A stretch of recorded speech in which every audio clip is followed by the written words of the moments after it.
Hello friends, আসসালামু আলাইকুম।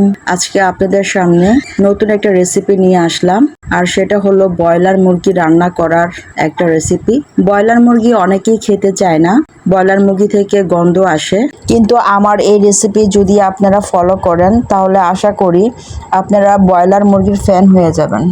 আজকে আমি ব্রয়লার মুরগি রান্না করলাম আমার নিজের মতো করে। দেখা যাক কিভাবে ব্রয়লার মুরগিটি আমি রান্না করলাম। প্রথমেই আমি কড়াইয়ে তেল দিয়ে দিলাম। তেল দেওয়ার পরে সব ময় মশলা দিয়ে দিলাম, মাংসের মশলা দিয়ে দিলাম।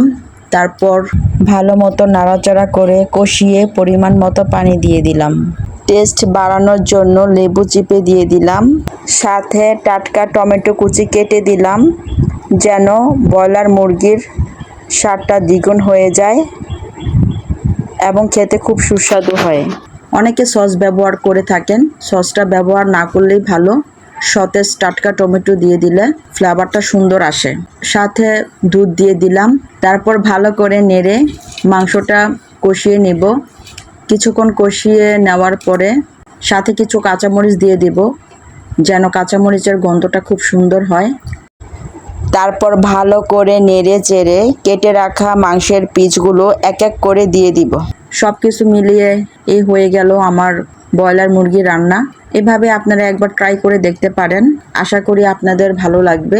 সবাই ভালো থাকবেন। খুদা হাফেজ, আসসালামু আলাইকুম।